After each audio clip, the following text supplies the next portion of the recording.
বাংলাদেশের রাষ্ট্রভাষা তৈরি করেছেন। রাষ্ট্রভাষা হিসাবে যাতে মর্যাদা লাভ করে সেই জন্য যারা নিজেদের রক্ত দিয়েছেন, নিজেদের প্রাণ দিয়েছেন। এই 21শে ফেব্রুয়ারি তাই শুধু একটি আবেগের নামই নয়, এটি একটি সংগ্রামের নাম।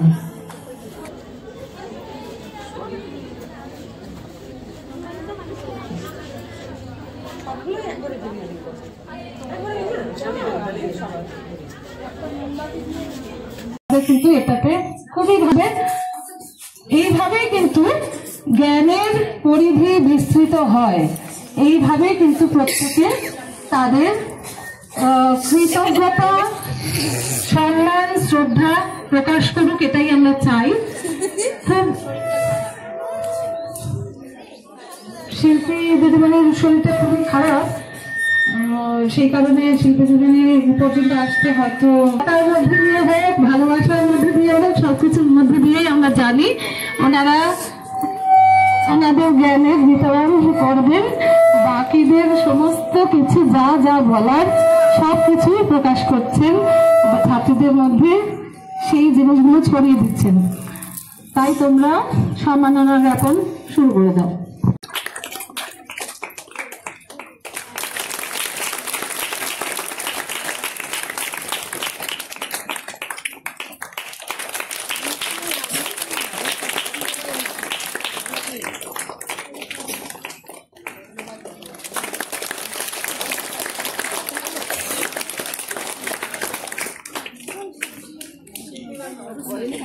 আমরা যারা সম্মানিত হলাম, শুধুমাত্র আমরাই যে এই কাজটা করি তা তো নয়। এখানে আমাদের এরকম কোনো ব্যাপার নেই যে যে বিষয়টা পড়ে এসছি সে শুধুমাত্র সেই বিষয়টাই অন্যদেরকে শেখাবে।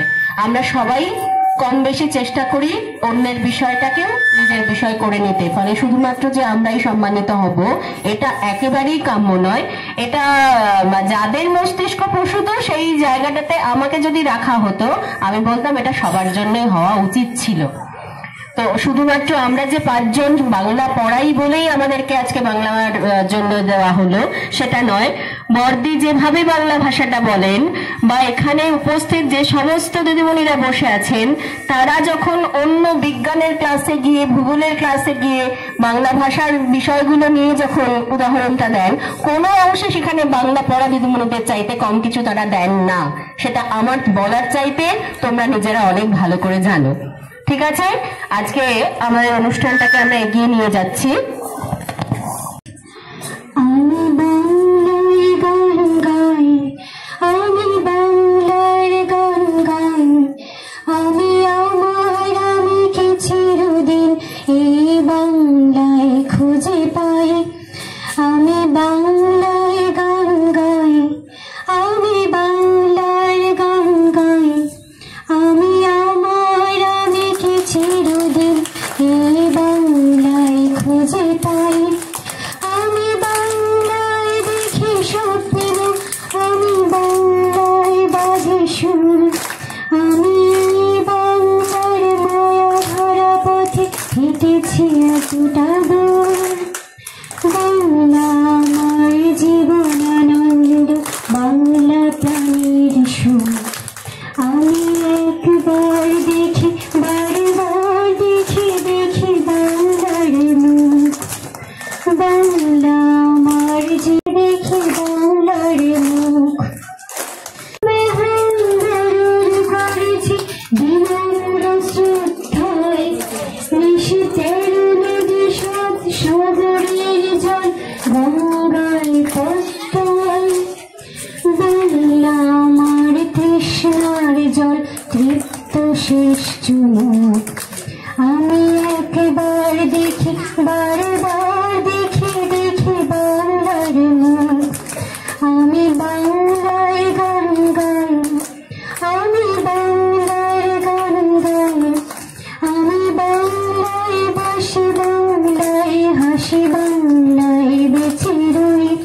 আজকে এখানে উপস্থিত হয়েছি ভাষা দিবস হিসাবে, ভাষা দিবসকে পালন করার জন্য। আজ আমরা এখানে সকলে উপস্থিত হয়েছি মাতৃভাষার প্রতি শ্রদ্ধা নিবেদন করার জন্য।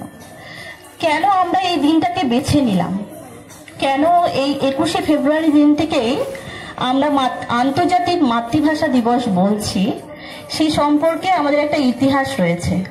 তো সেই ইতিহাস সম্পর্কে জানতে হলে আমাদের আগে অনেকটা পেছনে চলে যেতে হচ্ছে 1947 সাল।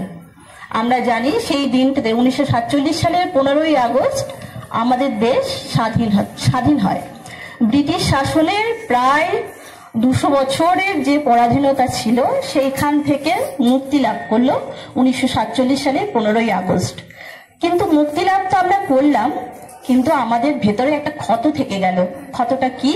আমাদের দেশকে বিভক্ত করে দেওয়া হলো, দুটি ভাগে ভাগ করে দিয়ে আমাদেরকে স্বাধীনতা দেওয়া হলো।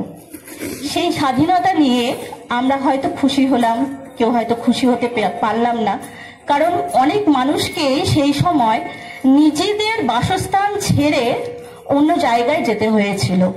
তো এইরকম ভাবে একটা স্বাধীনতা পাওয়ার পর আমাদের যে পাকিস্তান বলা হয়েছে, যাকে একটা হলো হিন্দুস্তান, একটা পাকিস্তান, সেই পাকিস্তানকে একটা পূর্ব পাকিস্তান এবং একটা পশ্চিম পাকিস্তান, এই দুটো ভাগ ছিল।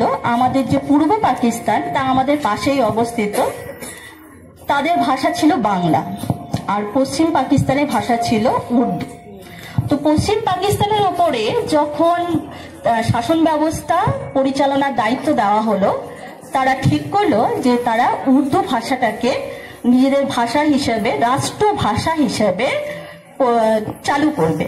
তো এটা করতে গিয়ে দেখা যাচ্ছে পূর্ব পাকিস্তানের মানুষদের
বারবার দেখি বারবার দেখি